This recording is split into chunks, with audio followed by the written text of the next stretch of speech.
எங்களுடைய மக்கள் மிகச் சரியான தீர்ப்பை வழங்கியதால் தான் மெஜாரிட்டியாக இருந்த பாஜக அரசாங்கம் இன்றைக்கு மைனாரிட்டியாக இருக்கின்றது. மேலும் தமிழன் என்றொரு இனம் உண்டு, தனியே அவருக்கு ஒரு குணம் உண்டு. இதை மறந்து மேலும் தமிழர்களை, தமிழ்நாட்டை இந்த அரசாங்கம் வஞ்சிக்குமானால் தமிழ்நாடு, தமிழ் என்கின்ற சொற்களே இல்லாமல் இந்த நிதிநிலை அறிக்கை சமர்ப்பிக்கப்பட்டிருக்கின்றது. Oh my dear precious mother tongue, I survive, thrive because of you. I wouldn't pledge it even for the nectar from heaven. என 3000 ஆண்டு பாரம்பரியமிக்க தமிழ் மொழியிலே என்னுடைய உரையை துவங்கி மேலும் தொடர்கின்றேன். இந்த நிதிநிலை அறிக்கையை சமர்ப்பிக்கும் முன்பாக கூட நம்முடைய நிதியமைச்சர் என்ன சொல்லி இருக்கின்றார்? இந்தியாவிலே இருக்கின்ற மாநிலங்களில் ஒன்றான தமிழ்நாட்டின் தமிழர்களாகிய நாங்கள் அப்படி என்றால் இந்தியர்கள் இல்லையா? ஏன் புறக்கணிக்கப்பட்டிருக்கின்றோம்? நிதிநிலை அறிக்கையை 7வது முறையாக பட்ஜெட் தாக்கல் செய்திருக்கின்றார் என்று பெருமையோடு அனைவரும் கூறுகின்றார்கள். அது மகிழ்ச்சிதான். 8 முறை தமிழ்நாட்டிற்கு மாண்புமிகு பிரதமர் அவர்கள் வருகை தந்தும் ஒரு இடத்தில் கூட அவர்தம் கூட்டணி கட்சிகளை சார்ந்தவர்களை வெற்றி பெற செய்யவில்லை தமிழ்நாட்டு மக்கள் என்றுதான் ஜனநாயகத்தை உயர்த்தி பிடித்த, கூட்டாட்சி தத்துவத்தை உயர்ச்சி பிடித்த, மத நல்லிணக்கத்தை உயர்ச்சி பிடித்த தமிழ்நாட்டு மக்கள் பழிவாங்கப்பட்டிருக்கிறார்கள் என்று நாங்கள் சொல்லவில்லை, 8 கோடி தமிழ் மக்கள் சொல்லுகின்றார். 10 ஆண்டுகளாக திரும்பி பார்த்திராத அண்டை மாநிலங்களான நம்முடைய பீகாருக்கும் ஆந்திர பிரதேசத்திற்கும் அள்ளி அள்ளி கொடுத்திருக்கின்ற ஒன்றிய அரசாங்கத்திற்கு தமிழ்நாட்டிற்கு கிள்ளி கொடுப்பதற்கு கூட மனமில்லை. ஏப்ரல் மாத ஜிஎஸ்டி வசூல் மூலம் பீகார் மாநிலம் ஒன்றிய அரசிற்கு கொடுத்தது 1992 கோடி. ஆனால் தமிழ்நாடு கொடுத்தது 12210 கோடி.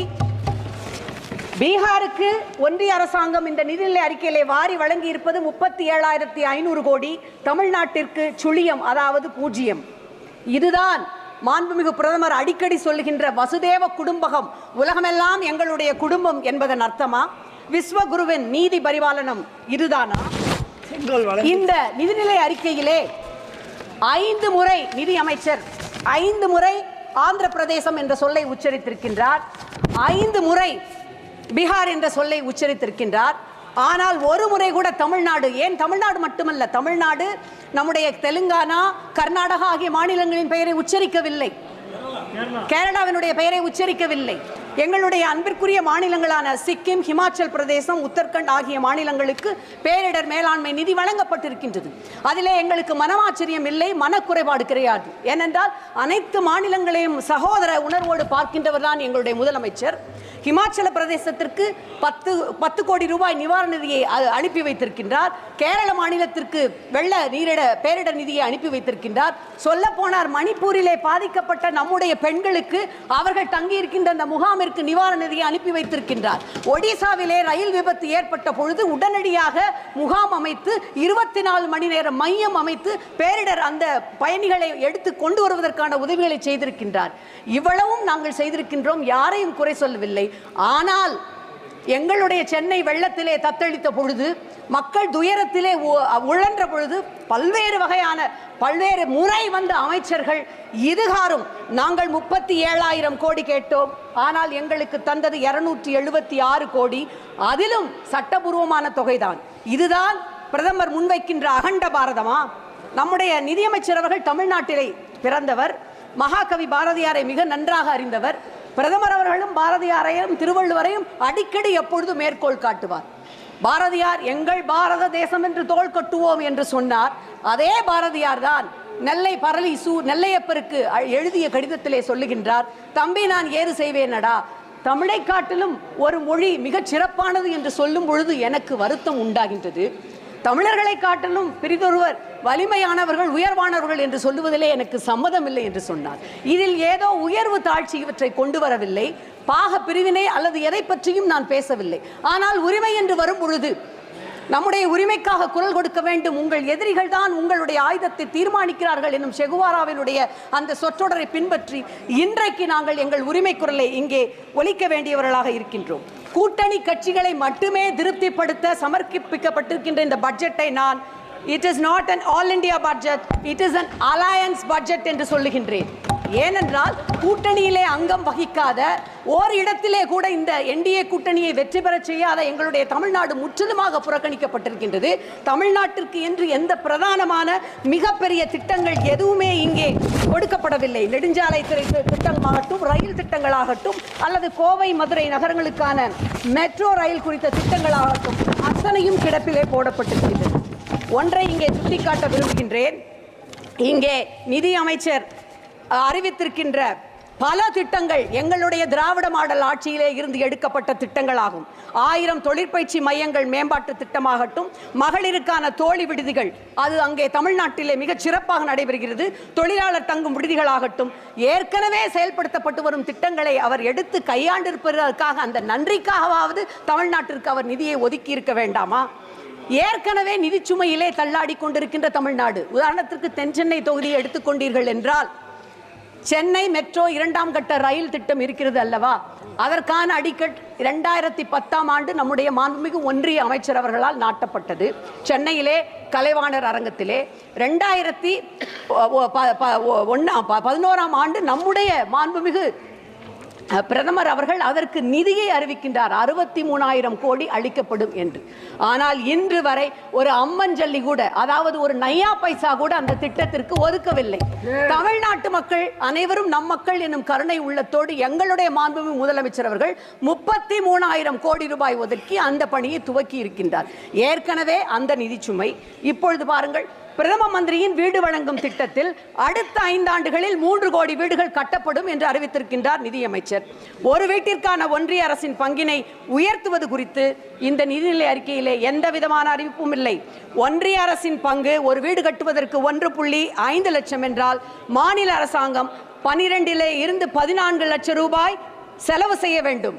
ஆனால் செலவழிப்பது மாநில அரசாங்கம், திட்டத்தின் பெயர் மட்டும் பிரதம மந்திரி வீடு கட்டுகின்ற திட்டம். இது எந்த விதத்திலே நியாயம்? இன்னும் சொல்ல போனால், முத்திரைத்தாள் மாநில அரசுகளின் பட்டியலில் உள்ளது. அதனை குறைக்குமாறு மாநில அரசுகளுக்கு அறிவுறுத்தி இருக்கின்றது. எங்களுடைய தமிழ்நாட்டு முதலமைச்சர் கேட்கின்றார், அறிவுறுத்துகிறீர்கள், ஆனால் அதற்கான இழப்பீட்டு தொகையை நீங்கள் வழங்க வேண்டும் அல்லவா? ஏற்கனவே தமிழ்நாட்டின் சரக்கு சேவை வரி விதிப்பால் தமிழ்நாட்டிற்கு ஆண்டொன்றிற்கு ஏற்பட்ட 20,000 கோடி ரூபாய் இழப்பிற்கு இதுவரை நீங்கள் இழப்பீடு வழங்கியிருக்கிறீர்களா என்று கேட்கின்றார். அவர் மட்டும் அல்ல, தமிழ்நாட்டு மக்கள் அத்தனை பேரும் கேட்கின்றார்கள். இந்த பட்ஜெட் என்பது 5 அம்ச திட்டங்களை உள்ளடக்கியதாக இருக்கிறது. It is a Prime Minister's package என்று நிதிநிலை அமைச்சர் அவர்கள் தெரிவித்திருக்கின்றார்.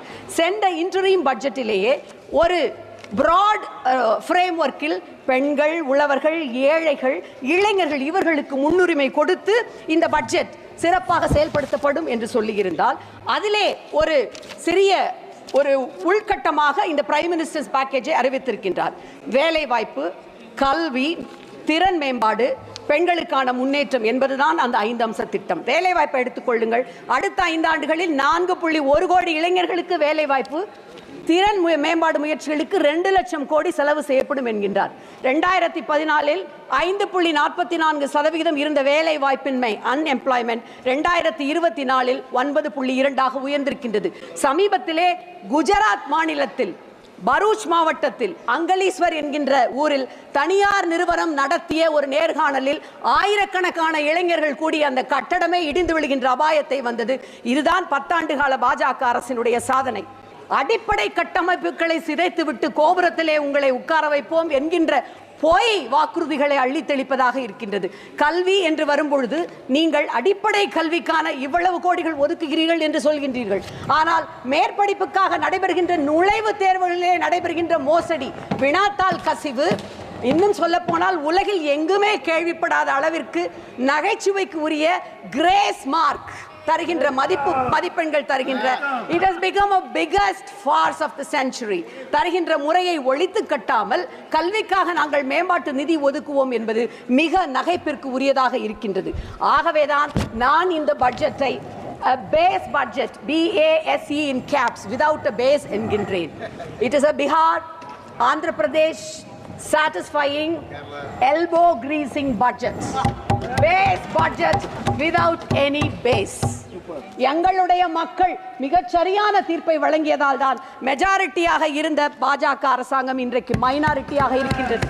மேலும் தமிழன் என்ற ஒரு இனம் உண்டு, தனியே அவருக்கு ஒரு குணம் உண்டு. இதை மறந்து மேலும் தமிழர்களை, தமிழ்நாட்டை இந்த அரசாங்கம் வஞ்சிக்குமானால் நம்முடைய மாண்புமிகு நிதியமைச்சர் அவர்கள் சிலப்பதிகாரத்தை மிக நன்றாக அறிவார்.